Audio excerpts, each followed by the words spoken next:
देखो आज 1.2 है, क्लास 9 का मैथ है 1.2, ठीक है।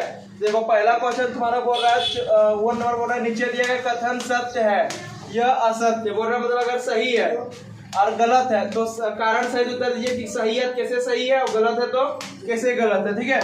एक नंबर तुम्हारा क्वेश्चन बोल रहे हैं क्या, प्रत्येक अपरिमेय संख्या एक वास्तविक संख्या होती है क्या, बता प्रत्येक अपरिमेय संख्या एक वास्तविक संख्या होगी तो नहीं, कुछ अपरिमेय संख्या वास्तविक संख्या हो सकती है पर सब नहीं हो सकता। अब बात करें तो हम लिखेंगे क्या पता है, सत्य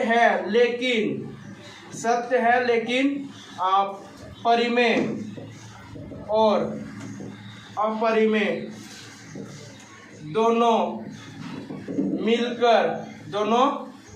मिलकर क्या बनाता है, वास्तविक संख्या बनाता है, वास्तविक संख्या बनाता है। कोई दिक्कत है, बन गया का आंसर कंप्लीट।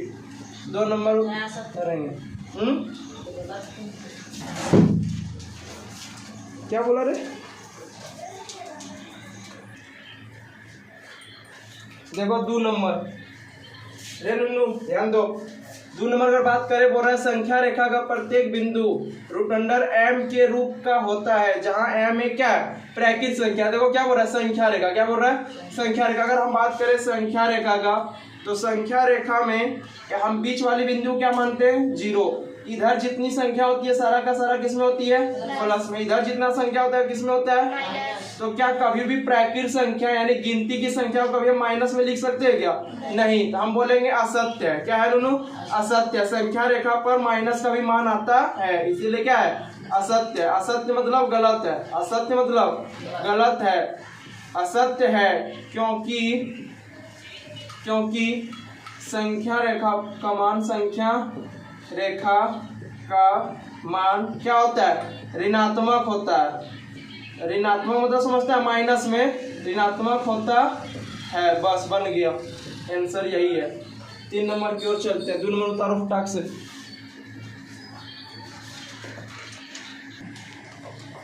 हम जब बताना शुरू करेंगे उतारना नहीं। देखो और रह गया प्रत्येक, 3 नंबर है, प्रत्येक वास्तविक संख्या एक अपरिमेय संख्या होती है क्या, नहीं होती है।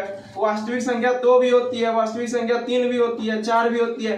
क्या ये परिमेय संख्या है या अपरिमेय संख्या, PYQ में लिख सकते हैं हम इसको, लिख दिए क्या हो गया, परिमेय संख्या, इसीलिए ये गलत है। क्या है, गलत है। गलत है मतलब असत्य है। क्या है, असत्य है। असत्य है क्योंकि वास्तविक संख्या 2, 3 होती है, 4 भी होती है, और ये सारा का सारा क्या है, परिमेय है, परिमेय संख्या है। हो गया खत्म, ठीक है। मतलब अपरिमेय नहीं है, ऐसे भी लिख सकते हैं, अपरिमेय नहीं। दिन और सब ये करता है। देखो बोल रहा है क्या, 2 नंबर का अब 2 नंबर का क्वेश्चन आ गया।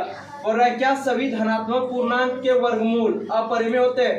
धनात्मक पूर्णांक, उसका अगर वर्गमूल, पूर्णांक मतलब कोई भी पूरा संख्या ले लो उसको पूर्णांक संख्या बोलते हैं। उसका अगर वर्गमूल करेंगे तो सब अपरिमेय होता है, नहीं होता है। क्यों, क्योंकि रूट तुम 4 लेगा तो इसका वर्गमूल कितना निकलेगा, 2 परिमेय है या परिमेय है, परिमेय संख्या है। गलत बोल रहा है कि नहीं बोल रहा है। अब फिर लेता है तुम √16 कितना निकलेगा, 4, ये भी क्या हो जाएगा, परिमेय। फिर तुम लेगा √36 ले लो, कितना निकलेगा, 6, ये भी क्या हो जाएगा, परिमेय हो जाएगा। तो बोलेंगे नहीं है, गलत बोल रहे हैं आप।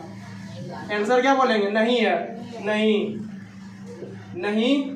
उसके बाद देखो नहीं, जैसे √4 का वर्गमूल कितना होता है, 2 होता है। √4 का वर्गमूल कितना होता है, 2 होता है। ये क्या है, 2 एक परिमेय संख्या है। अब जरूरी नहीं कि हम यहाँ √4 ही ले सकते हैं, √16 भी ले लो, √36 भी ले लो, √49 भी ले सकता है, √144 भी ले सकता है, कुछ भी ले सकता है। बन गया आंसर यही है। उतारो।